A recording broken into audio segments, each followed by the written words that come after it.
It's really lovely to be back in Houston. This was a city I enjoyed immensely, and the best part of it was all the amazing colleagues and friends I made here during my 2 years teaching at U of H. Thanks for all coming out. It's a really warm, lovely feeling and city to be part of, and the art scene here is really fabulous.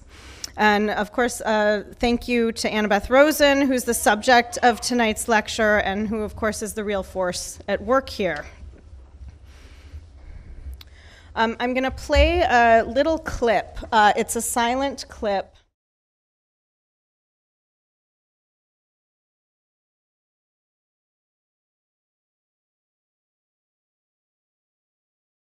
It's lots of thumbs.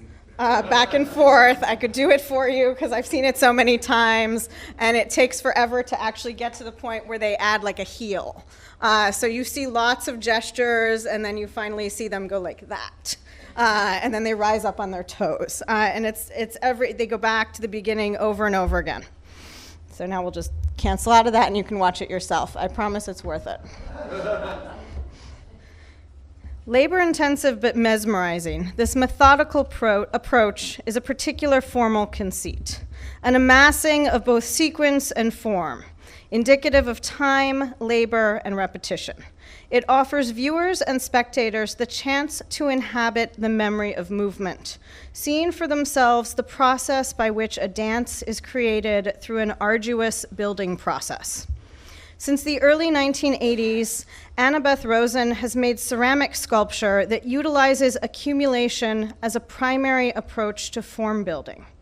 Her stacks, heaps, tiles, and piles stave off the chaotic swell of broken and fused surfaces bound by thickly applied glazes, a kind of ceramic impasto, gliding across the jagged, heavily worked accretion of tubular and conical snakes, twists, and truncated vessel-like forms. A studio-based artist, her prolific production is embedded in her process. Rosen describes her method of stockpiling form as a means of, quote, safeguarding against disaster or deficiency, making 1, 2, 3 of everything just in case, not to miss something or miss out on foretelling the next step. The extreme malleability of the material and the addictive nature of production in ceramics fuels accumulation, end quote. Rosen's process-driven pragmatism functions as a bridge between ceramics and other studio-based sculptural practices that spurned the restraint of minimalism in favor of a defiant proliferation of the sculptural pictorial collapse, as the New York critic Robert Pincus Witten first termed Maximalism in 1983. During the prior 2 decades, the rigor of geometric purity had reigned.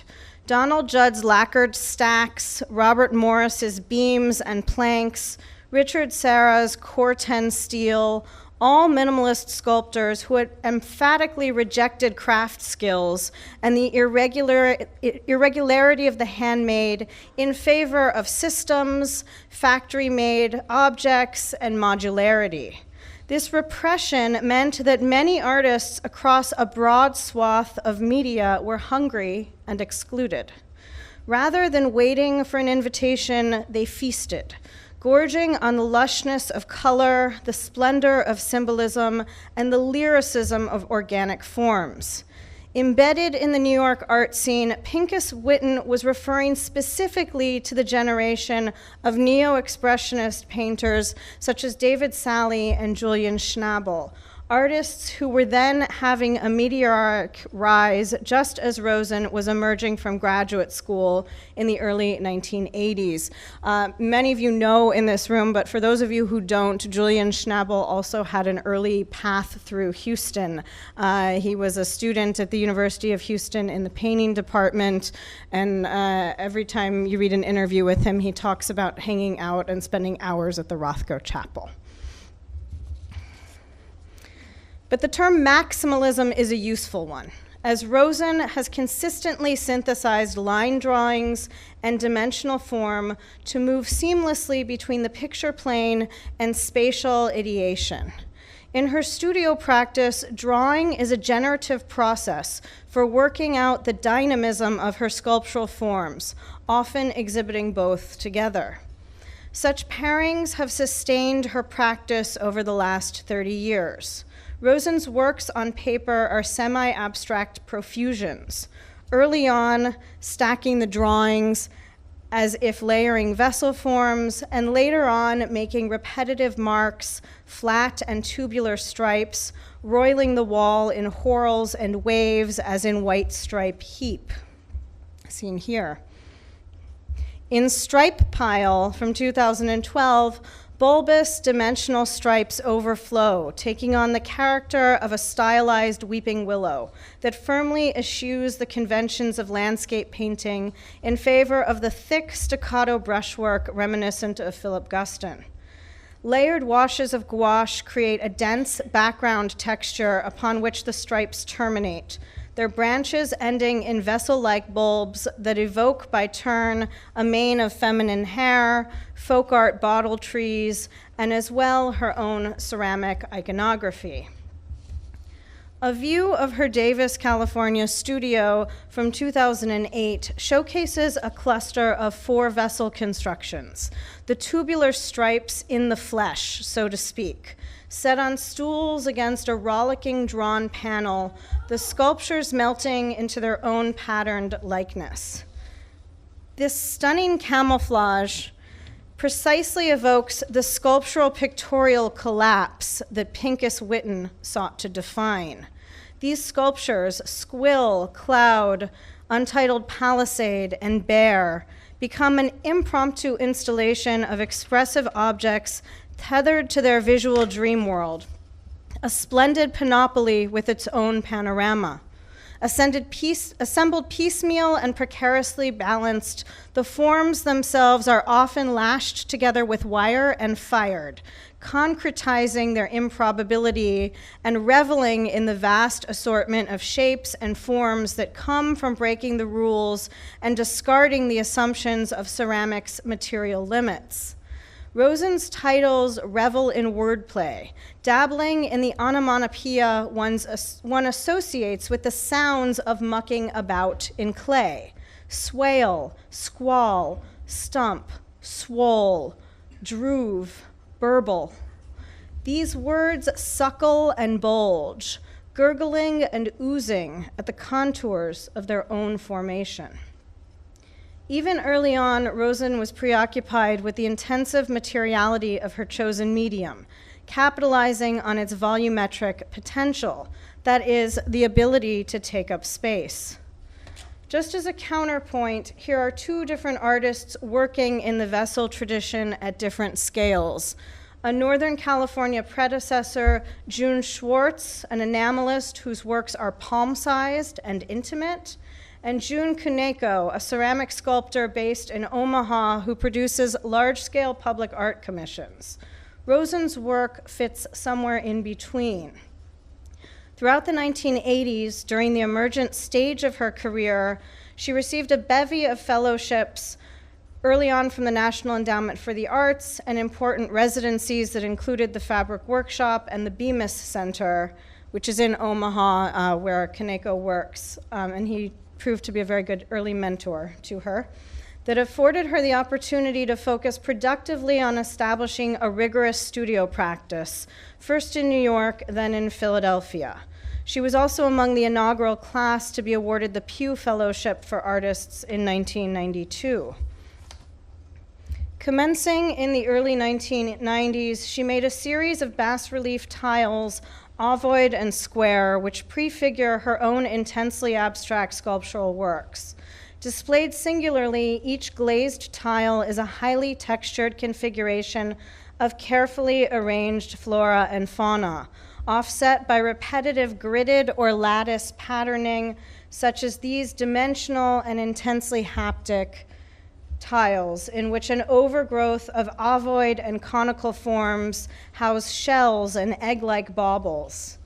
In recreating tile work by hand, Rosen's highly stylized ornamentals become lush protuberances situated at the precipice of painting and sculpture. Each tile becomes its own ecosphere, an ornamental garden at the micro level, conveying an enormous tactility, an interior world into which the viewer can see but not touch. This paradox was beautifully conveyed by Susan Stewart in her book On Longing from 1993, in which she writes, quote, "Here we might remember the part that is a whole, the addition to the body which forms an attachment, transforming the very boundary or outline of the self," end quote. In this sense, the tile becomes a metaphor for a little world. As some of Rosen's earliest mature works, these sculptural tiles grapple with historic conceptions of domestic splendor and the primary role ceramics played in 18th century European table decor.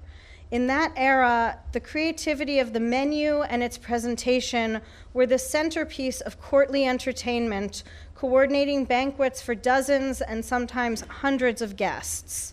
Lavish ceramic wares were decorated with trompe-l'oeil fruits, animals, and plants, and filled with towering sugar constructions. The artist Chris Antiman continues to work in this vein, as you see here in these kind of porcelain figurative pieces that she makes that kind of wink and nod at the sexual gestures that she's adding into these sort of gorgeous banquets where you see a kind of woman up on the table wiggling her butt. Curator Lisa Tamras Becker, who organized Rosen's first solo show of this work at the John Michael Kohler Center in 2000, describes Rosen's reconstructions vividly, writing, quote, "Her studio became a giant inventory of lobed fruits, encrusted birds, sliced tubes, and curling leaves," end quote.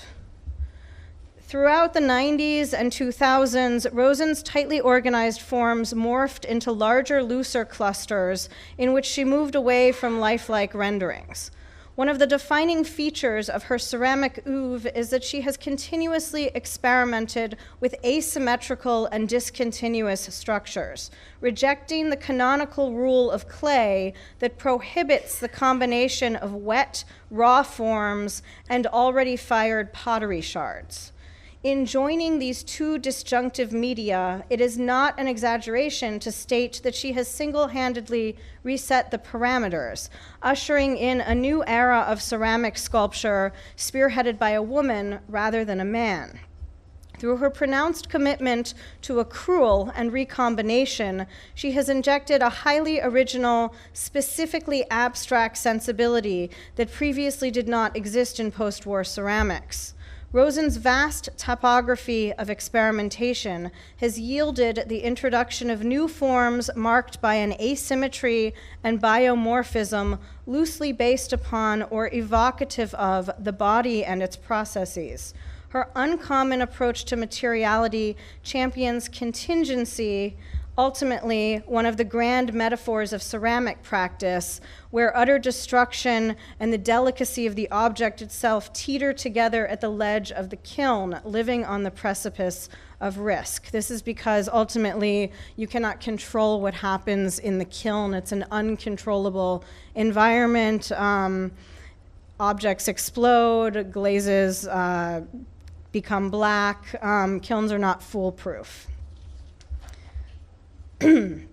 Historically, ceramic sculpture, has been a medium largely claimed by men, leaving women potters to the task of skills-based instruction and functional, often domestically scaled works.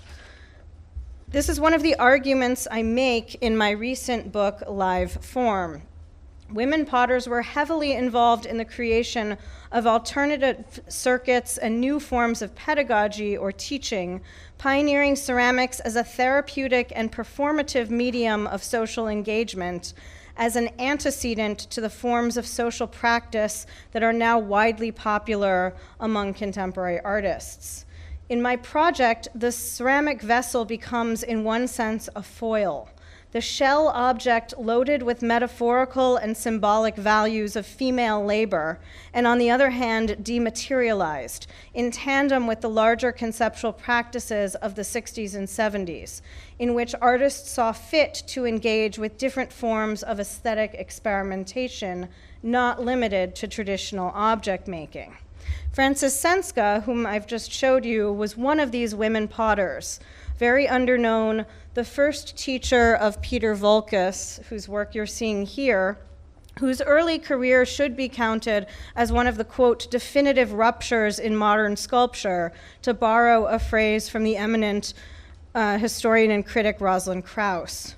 During the 1950s and 60s, Peter Voulkos reconfigured post-war ceramics through abstraction and the liberal use of clay as a sculptural material, turning away from the vessel in favor of large-scale sculpture. So what you can see here is in the space of about 5 years, he started as a very well-regarded functional potter who walks away from the functional vessel to begin producing large-scale ceramic sculpture, and this freaked out the entirety of the studio craft community because this is the first time a potter went abstract in the post-war era. As the most innovative and influential potter of the post-war period, he is renowned for his non-utilitarian ceramic forms built out of heavily worked thrown cylinders and these kinds of slabs of clay. Peter Voulkos has always been called a ladies' man, but honestly, I think he secretly wanted to be as popular with the ladies as Ed Ruscha was. I work nearly exclusively on women artists, so I think it's a bit naughty and fun to objectify our heroic male artists, who were only too happy, as you see here, the shirtless Peter Voulkos, to self-objectify.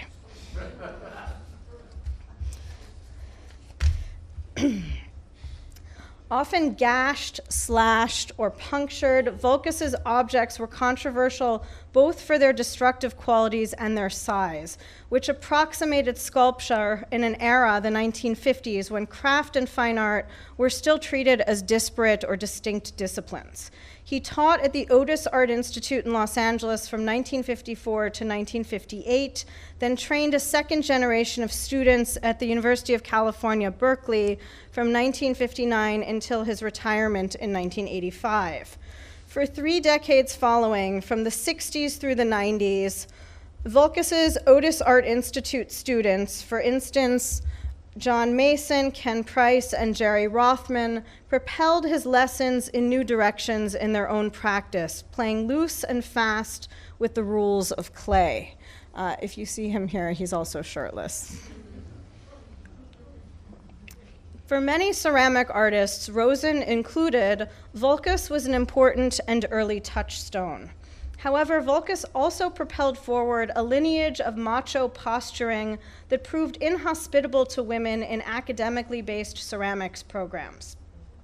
Part of this derived from an ongoing insecurity and desire for full acceptance, received ultimately only by Price in the arena of post-war avant-garde sculpture. And I'm just showing you the sort of frontispiece of an advertisement for Ken Price's retrospective, which arrived here in Texas at the Nasher Sculpture Center in 2013, in which he definitively becomes what his teacher Peter Voulkos was not ever really fully acknowledged for. He is part of the Sculpture Center, which I think is really where Peter Voulkos wanted to see his work. He had one important early show that was put in the basement of the Museum of Modern Art, and then didn't sell. And this is an early reminder that, yes, things were for sale at MoMA early on.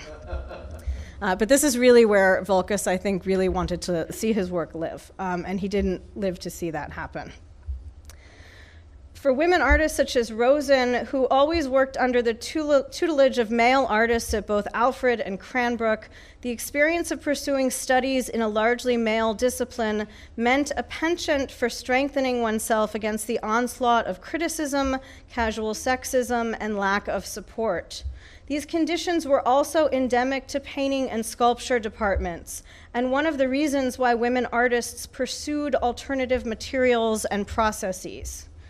Throughout the 1960s and 70s, women sculptors such as Linda Banglis, Eva Hesse, and Hannah Wilke pioneered a uniquely feminine sensibility in their object making.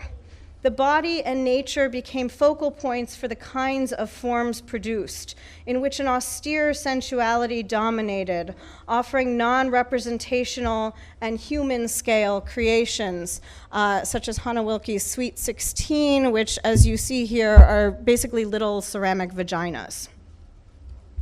Invested in tactile constructions that only tacitly approximate the body, Rosen's oeuvre is thus situated at the intersection of dueling lineages, closer in sensibility to women sculptors than male ceramic artists. She has consistently transformed cumulative ornament into unified compositions that defy gravity and precision, heavily imbued with the lessons of abstraction and the on-form or formlessness spearheaded by artists like Banglis and Hesse. Rosen's process-rich forms can be seen as part of the legacy of objects made by women that specifically engage a female sensibility of amassing form through non-traditional sculptural materials and through actions, kneading, accumulating, rolling, stretching, combining, actions that produce an expansion that makes simultaneous use of two surfaces, the wall and the floor. Such synchronicity evokes an endless lyricism, suggestive of the infinite possibility of growth. It is notable that both Banglis and Wilke began their careers working in clay before experimenting with other flexible materials such as latex and plastics, which mimic the texture and feel of clay, engaging in an arena of sensuousness and tactility. Banglis received her undergraduate degree at Newcomb College, the famed women's college with a historic pottery at Tulane University in New Orleans, and Wilke studied with Rudy Staffel, who was a Texan, by the way, from San Antonio, at the Tyler School of Art in Philadelphia, where she completed her BFA in 1962, the same program where Rosen taught early in her career from 1989 to 1992.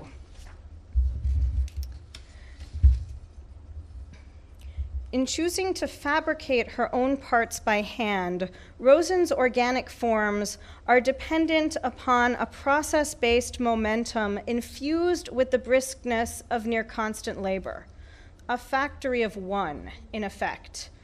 Rosen's prolific output comes from the raw intensity of making multiples by hand of the same object that can then be reworked or altered in some way. A vessel folded or twisted, a sphere rolled up or stretched out. The density of the clay a primary consideration in determining the weight, height, and girth of a sculptural form. Rosen works on multiple, multipartite objects in clay while also making semi-functional vessels festooned with spikes, holes, and creases, such as cut-out hollow form, and cut-top bowl, which is actually upstairs. The color white is a constant presence in her work. It is not only the color of bisked clay from the first firing of porcelain, it is also a preferred glaze chemistry, a primary palette that is distinctive in its formalist overtones, reminiscent of the purity and permanence of marble or stone, but imbued with the textural inconsistencies upon which Rosen is insistent, such as white bundle, in which shell-like forms with curvaceous and smooth interiors are tumbled together in a mesh-like bag, each palm-sized object fitted together like a puzzle. In reorienting the so-called detritus and reinterpreting it as potentially interesting lumps, knobs, and globules, Rosen's process is intent on shifting potentially interesting to sheer potency. Her sculptural method results in a cumulative structure that is fundamentally different than other installation-based practices due to the permanent nature of clay. The objects cannot be rearranged, altered, or exchanged, like the found and arranged objects of Jessica Stockholder or the textile installations of Polly Affelbaum. Even a peer ceramic sculptor, Arlene Scheckett, works in a variety of media in addition to ceramics.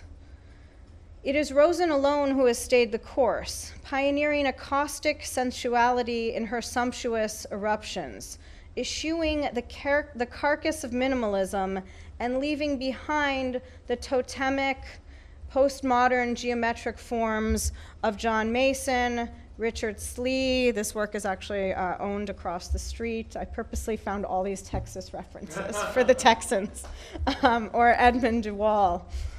Her abundant materiality prefigures the work of an entire generation of younger American artists like Kathy Butterly, Sarah Crowner, Jessica Jackson Hutchins, Kate Gilmore, Francesca D'Amato. Here's another Francesca D'Amato, who you see is also making references back to historic ceramics practices, with this one being called Wedgwood. William O'Brien, and Anders Ruwald, all of whom have explored spatial configurations that layer ceramics, installation, and painting. For instance, Rule and Plu, both 2012, are each piles of vessel shapes that are wired together and intertwined with stools on rollers, creating two bodily forms in bright patterns of yellow, green, and white, cut through with black stripes and an interior frame. Wave is another large-scale sculpture built around an interior support, a boxy frame that offers elevation, stability, and also a bit of theatrical contrast to the unruly abundance of bottle-like forms. Here, Rosen's constructions are twofold in their heritage: objects that resemble skinny buoys or floats, crafted exclusively in blue and white as a reference to historic Netherlandish Delftware, which was imported overseas to the New World in the 16th century, the ebb and flow of which was determined by its popularity. Wave is tsunami-like in its abundance, a tangle of tubular vessel forms that build to a crescendo, fusing the disparate parts into a single and unified entity that crests but does not crash, ultimately abiding the laws of its materiality, keeping all parts intact while paying homage to the metaphor of wreckage, the destruction of what crashing would actually engender. Wave precedes another sculptural installation, Royal, from last year, which is also built on an even higher support, a skinny frame in which the individual tubes become looser and more obtuse, fusing their shapes into indistinct smears that preserve their own eager movements, fired into submission or made permanent. The term royal is a fitting one, a liquid made turbid by disturbing the sediment below. Rosen's entire oeuvre follows exactly this logic. She has muddied the waters of the ceramic medium's hard and fast rules for invention, instead intervening in the tradition of vessel making by redirecting it as a means of understanding process and scale, ultimately scaling up. All ceramists have the capacity to produce in quantity, but most reject all but the most perfect specimens. Instead, Rosen keeps all of it, a jumble of cracked earthenware without the luster of glaze, the burn marks beneath the wires. These imperfections, coupled with the human scale size of her sculptures, impart a deep and lasting sense of pathos. For the last 30 years, her intensely tactile sculptures have engaged an alternative embodied abstraction that has fundamentally shifted the paradigm for 21st century ceramics. Thank you.